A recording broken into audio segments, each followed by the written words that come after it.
आदाब friends, welcome to my channel Samreen blog. उम्मीद करती हूँ आप लोग खुश होंगे और खैरियत से होंगे और आप लोगों की दुआओं से अल्हम्दुलिल्लाह मैं भी बिल्कुल ठीक हूँ, खुश हूँ और खैरियत से हूँ। तो हम लोग आए हैं नर्सरी। फ्रेंड्स, मुझे पहले पौधों का बहुत ज़्यादा शौक़ नहीं था, लेकिन अब पता नहीं क्यों मुझे बहुत ज़्यादा शौक़ हो गया है पेड़ पौधों का।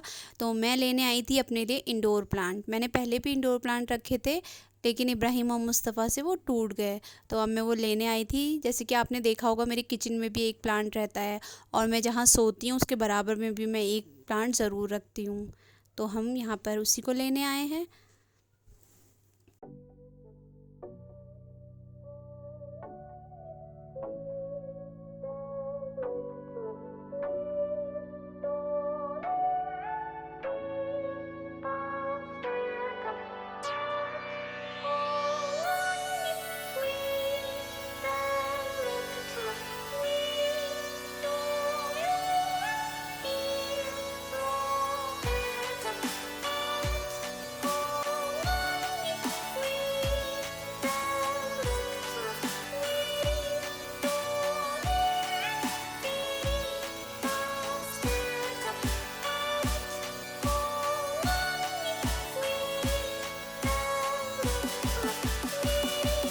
फ्रेंड्स, इब्राहिम आजकल छोटी छोटी बातों पर झूठ बोलने लगे हैं। पहले तो वो बोलते थे तो हम लोग मजाक में लेते थे और हंस जाते थे, लेकिन अब उनका कुछ ज़्यादा ही हो गया है। जैसे कि मेरे पास आके कहते हैं कि पापा ने बोला है चॉकलेट दे दो, जबकि इन्होंने मना किया होता है। और पापा के पास जाके कहते हैं कि मम्मा ने पढ़ाई करा दी, अब मुझे खेलना है तो ये छोटी छोटी बातें, लेकिन फिर हमें लगा कि ऐसे ही वो बड़े होकर भी झूठ बोलना शुरू कर देगा, इसलिए हमने उनको समझाने के लिए कि अगर वो झूठ बोलेंगे तो जब वो सच भी बोलेंगे तब भी उनकी कोई बात पर यकीन नहीं करेगा। तो आगे एक वीडियो शेयर कर रही हूँ मैं आप लोगों के साथ। खाली नहीं, मैंने लग के नहीं जेब में। आप तो हमेशा झूठ बोलते हो, हम कैसे मान ले कि आपने जेब में रखी थी? आपने खा ली। आपने खा ली है नहीं। तो फिर आप झूठ बोलते हो, हम कैसे मान ले ये बात? आप हर बात तो झूठ बोलते हो। तो कैसे पता कि आप अब झूठ नहीं बोल रहे हो? नहीं, आप हर बात पे झूठ बोलते हो, कैसे माने? नहीं, हम तो ये कह रहे हैं आपने खा ली, इसमें पेटू में है आपके। एक खा रहे, वो पहले ही खा लिया आपने। नहीं। तो हम कैसे मान लें आप झूठ बोलते हो? ये देखिए, इसका रैपर भी है। देखो, ये रैपर भी आपने खा ली है। देखो, खाली रैपर है। नहीं, मैंने खोल के लग दे। हम तो मान ही नहीं सकते ये बात। आप झूठ बोल रहे हो। आज क्या झूठ तो नहीं बोलोगे कभी? पक्का? अगर आप झूठ बोलोगे तो आपकी सही बात पर भी कोई भरोसा नहीं करेगा, समझे? आइंदा कान पकड़ो, बोला आज के बाद मैं झूठ नहीं बोलूंगा। बोलो, कहो आज के बाद मैं झूठ नहीं बोलूंगा। पूरा बोलो। तो आज के बाद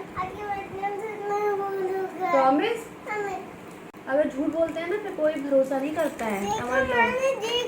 देख लिया था क्या? झूठ ही बोलते हैं। अगर आप आज सच बोल रहे तो मम्मा भरोसा नहीं कर रही है, समझ गए? झूठ नहीं बोलते ना।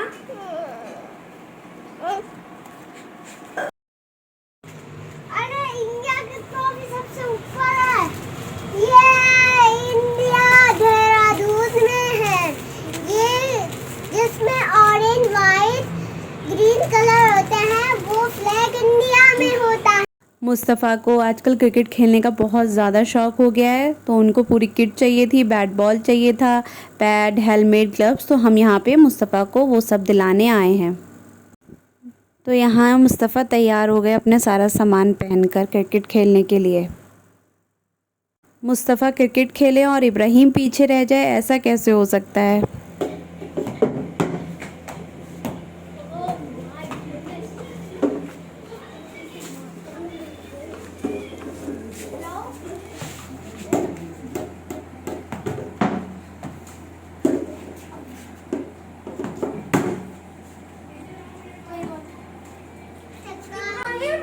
ये हम संडे के दिन घूमने आए हैं लच्छीवाला। ये डोईवाला में है। जो लोग देहरादून में रहते होंगे उन्हें ज़रूर मालूम होगा। हम लोग लच्छीवाला पहली बार आए हैं। हमने काफ़ी सुना था तो सोचा देख कर आएँ। तो यहाँ ये बहुत अच्छी जगह है, यहाँ पे हर चीज़ है, रेस्टोरेंट्स भी हैं, बच्चों के लिए झूले भी हैं, आराम से बैठने की जगहें भी हैं। जगह तो बहुत अच्छी है, लेकिन आज संडे और हम दिन में आए हैं तो बहुत ज़्यादा तेज़ धूप है और मुझे बहुत ज़्यादा गर्मी लग रही है। गर्मी तो पहले भी मुझे बहुत लगती थी, लेकिन पहले बर्दाश्त हो जाती थी। अब जब से कीमो हुआ है तो जब मुझे ज़्यादा गर्मी लगती है तो अंदर बॉडी में मेरी चींटियाँ चलने लगती हैं, मतलब बहुत अजीब सी गर्मी लगती है।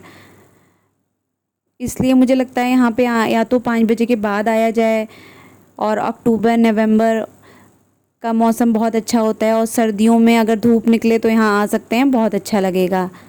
गर्मी तो बहुत लग रही थी मुझे, लेकिन फिर भी जब आए थे तो बच्चों के लिए रुकना ही था, तो बस हम लोग जा रहे हैं। अब बच्चे जो है झूले देख के इतने ज़्यादा एक्साइटेड हैं। तो ये देखिए इब्राहिम की मस्ती शुरू हो गई और मुस्तफ़ा की भी। चलिए फ्रेंड्स, यहाँ से मैं अपनी कैंसर की जर्नी आगे शुरू करती हूँ। जैसा कि मैंने आपको बताया था कि मैं अपना ड्रेन पाइप निकलवाने गई थी। बड़ी मुश्किलों से मेरा ड्रेन पाइप निकला, क्योंकि कोविड की वजह से पीजीआई में तो उन्होंने मना कर दिया था, तो बहुत कोई डॉक्टर निकालने के लिए तैयार ही नहीं था। लेकिन फिर एक हॉस्पिटल हमें घर के पास मिला और वहाँ पे डॉक्टर ने मेरा ड्रेन पाइप निकाल दिया। इतनी साफ आ रही है,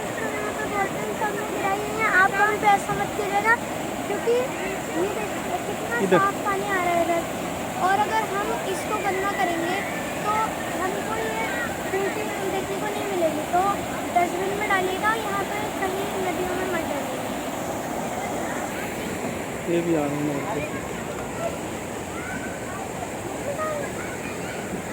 चलिए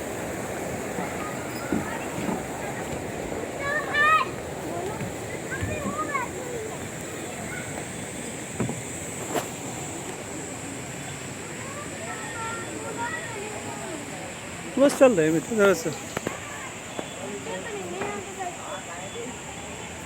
देखो कितना अच्छा है। उसके बाद मैं घर गई और मुझे बहुत ज़्यादा सुकून लग रहा था, क्योंकि ड्रेन पाइप निकल गया था और हमें अस्पताल से आए हुए भी 10-12 दिन हो गए थे।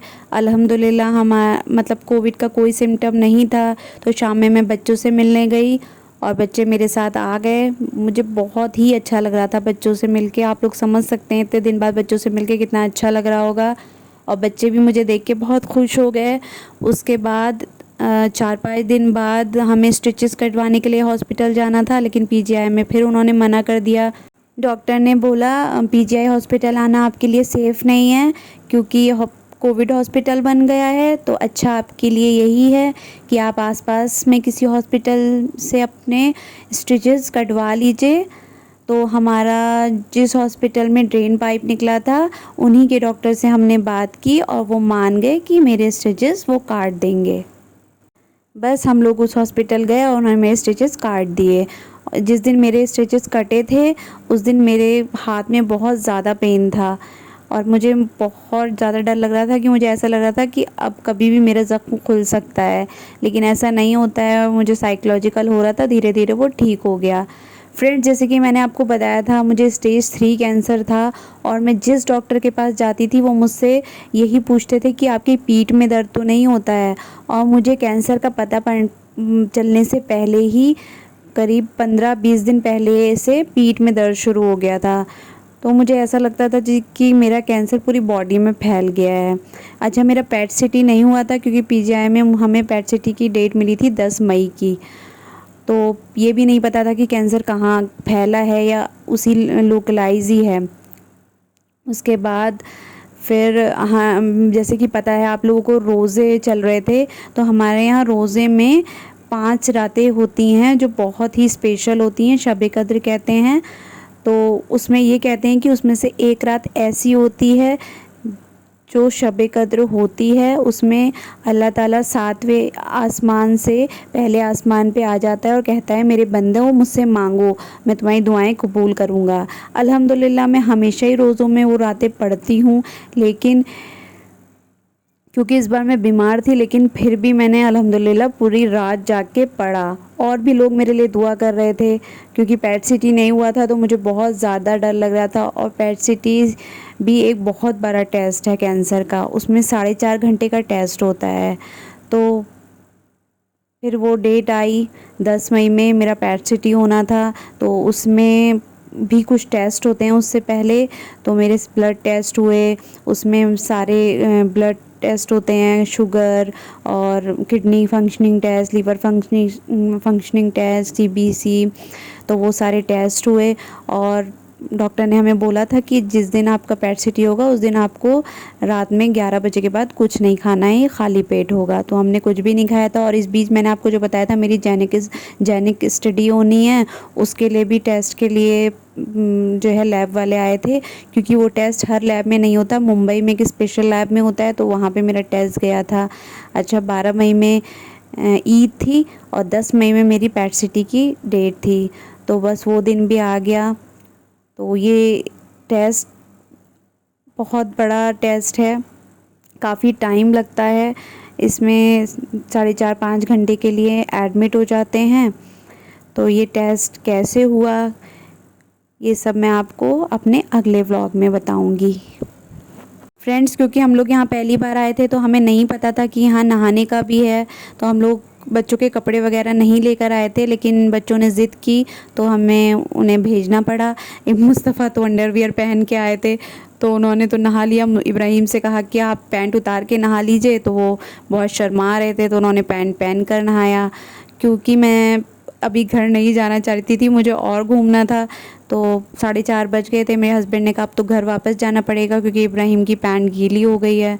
तो हम लोगों ने डिसाइड किया कि पहले घर जाते हैं, इब्राहिम के कपड़े चेंज कराएंगे, उसके बाद फिर मूवी देखने चलेंगे। पैसिफिक मॉल में 7:50 का शो है। तो हम लोग घर गए, उसके बाद हम लोगों ने इब्राहिम के कपड़े वगैरह चेंज किए, चाय पी, मैंने नमाज़ पढ़ी, उसके बाद हम लोग चले गए मूवी देखने। फिर हम लोगों ने मूवी देखी, और मैंने मूवी का ज़्यादा वीडियो तो नहीं बना पाई, मूवी देखने गए थे, लेकिन हाँ थोड़ा सा वीडियो बनाया, वो मैं आगे शेयर करूँगी। और फिर हम लोगों ने रात में खाना खाया और 12 बजे हम घर लौट कर आ गए। बहुत ज़्यादा थकान हो गई थी मुझे, लेकिन मज़ा भी बहुत ज़्यादा आया।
पानी, गंदा पानी, अंकल ने मुझे ऐसे मांगा कि मेरे पेट में चला गया पानी। कोई बात नहीं।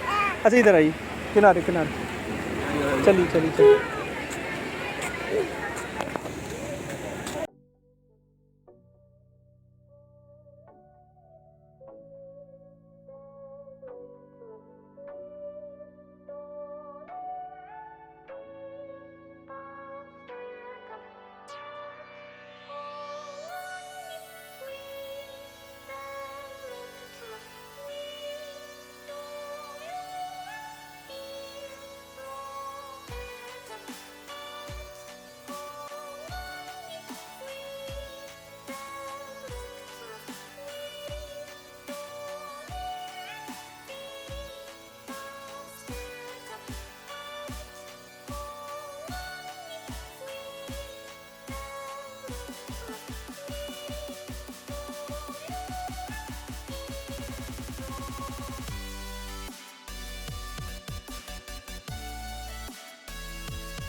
तो फ्रेंड्स मैं अपने ब्लॉग को यहीं एंड करती हूँ। उम्मीद करती हूँ आपको मेरा वीडियो देख के मज़ा आया होगा। प्लीज़ लाइक शेयर और नए हैं तो मेरे चैनल को सब्सक्राइब कीजिए और बराबर में जो बेल नोटिफिकेशन है उसे ऑन कर दीजिएगा। दुआओं में याद रखिएगा। Take care. अल्लाह हाफिज़।